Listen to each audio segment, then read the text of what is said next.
A parte mais massa dessa videoaula é que a vida de vocês, mano, indiferente de qual seja, indiferente se você tem muito ou pouco dinheiro, indiferente do que os seus pais façam ou o que você faz, você faz parte da história, cara. Você é importante pra história, você é importante pra mim também, porque eu gosto de você. E aí, turma, beleza? Eu sou o professor Cauê, estamos aí pra mais uma aula de história, mano, a matéria mais linda do mundo. E deixa eu te fazer uma pergunta. Você já se perguntou pra que servia história, o que era história, ou como se fazia história, mano? Não. Melhor, deixa eu te dar um exemplo. Tá lá você, candanguinho na sua sala de aula, de boas, e teu professor, tua professora começa a passar um monte de conteúdo sobre guerra, sobre revolução, sobre morte, sobre violência, sobre sangue, sei lá, uma porrada de coisa. E você se pergunta, por que eu tenho que estudar isso se isso já aconteceu há trocentos anos atrás? O que isso vai influenciar a minha vida? Se você tem essa pergunta ou esse pensamento, mano, se liga nesse vídeo que você vai curtir demais. E já aproveita e deixa curtir aí no vídeo.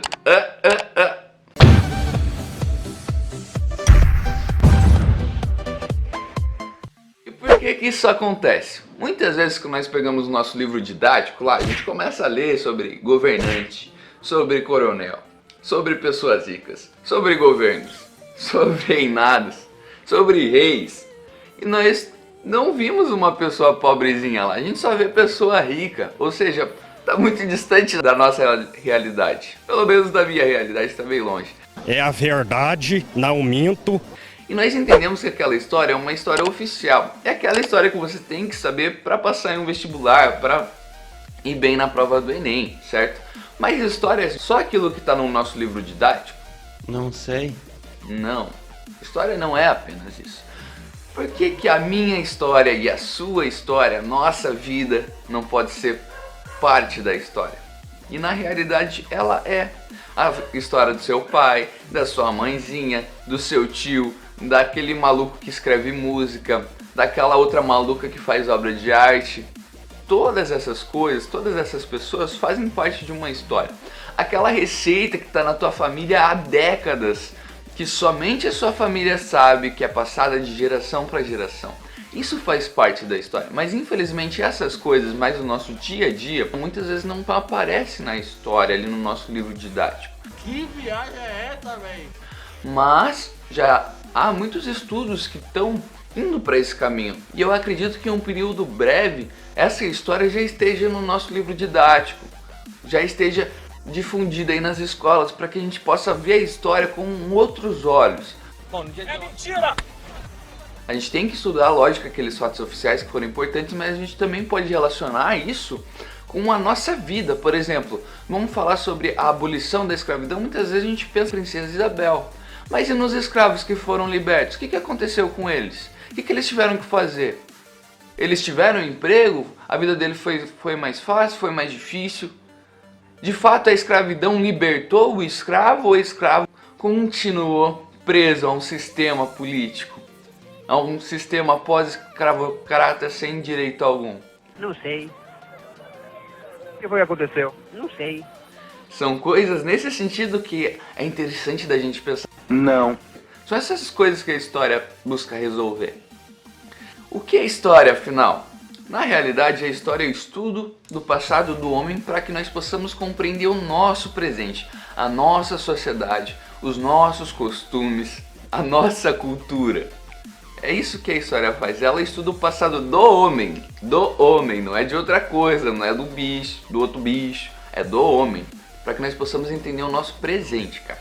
Ah, Cauê, se a gente consegue entender o nosso presente, a gente sabe o nosso passado, a gente consegue desvendar o nosso futuro. Negativo, a história não faz previsão sobre o tempo futuro, cara. No máximo que nós podemos fazer é suposições, hipóteses, mas assim, bem básicas, bem genéricas. A história não se preocupa em prever o futuro, cara, senão todos os historiadores estavam muito ricos. E não é o caso, entende?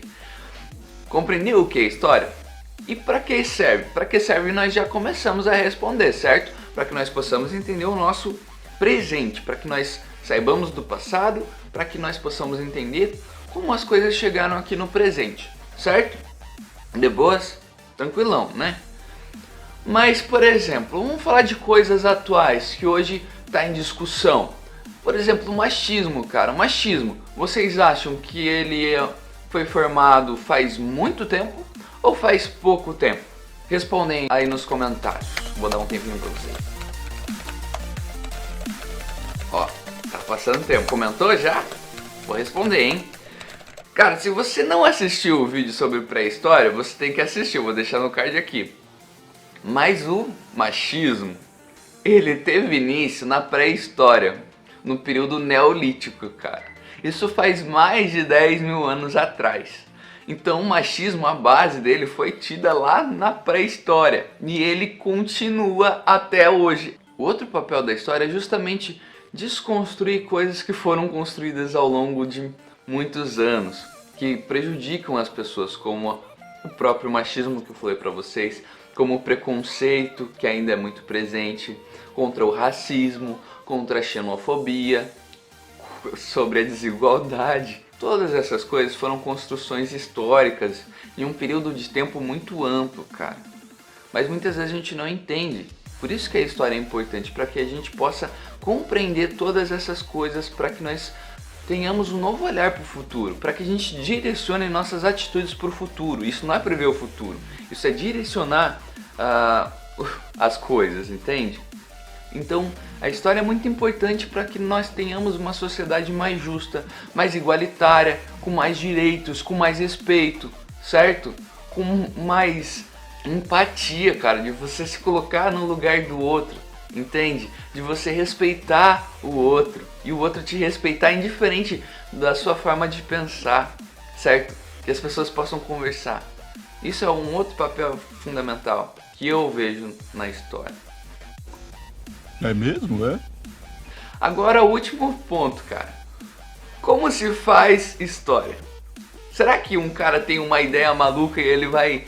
eu acho que é dessa forma, eu vou escrever um livro sobre isso. Eu acho que aconteceu isso, isso e isso, eu vou escrever esse livro pensando nisso. Será que é simplesmente um discurso que as pessoas fazem? Que é tipo uma literatura qualquer? Não. A história, ela é uma ciência humana, ela não é uma ciência exata. O que isso quer dizer? Que a ciência exata, muitas vezes você faz os mesmos procedimentos que uma outra pessoa fez e você vai ter o mesmo resultado. A ciência humana não, ela utiliza vários argumentos, vários métodos científicos, mas ela não é 100% verdadeira. Ela pode ser alterada a qualquer momento, quando aparecer uma nova evidência, quando aparecer novos estudos, quando aparecer novas fontes primárias, que eu vou falar para vocês o que é, a história pode ser alterada, certo? Tranquilo?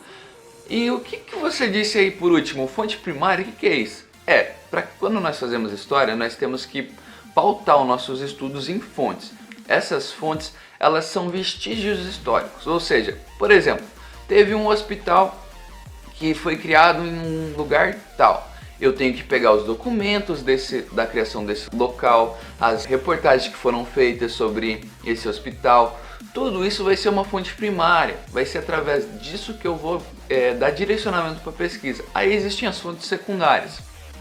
As fontes secundárias são todos os materiais que foram escritos pautados nesse tema, ou seja, todos os livros, todos os artigos, todas as discussões feitas, tudo isso vai ser uma fonte secundária para mim, aí sim fundamentar a minha pesquisa. É só isso? Tem que ter fonte primária e secundária? Não, cara. Toda pesquisa histórica ela tem métodos científicos rigorosos. Então, para cada tipo de pesquisa você vai ter um método diferente, certo? Mas basicamente esses métodos eles vão exigir que você estabeleça um objeto de pesquisa, que é digamos, o hospital.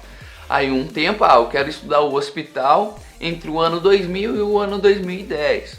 E tem que ter também uma região, uma questão geográfica, uma delimitação de espaço.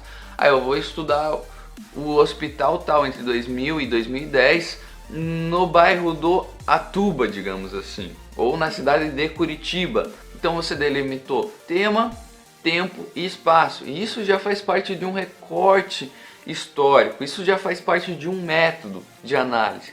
E aí o método vai falar, agora você tem que fazer assim, agora você tem que fazer assado, agora você tem que relacionar fonte com suas bibliografias, com as fontes primárias, com livros, você tem que fazer a discussão, você tem que problematizar o que está nas fontes.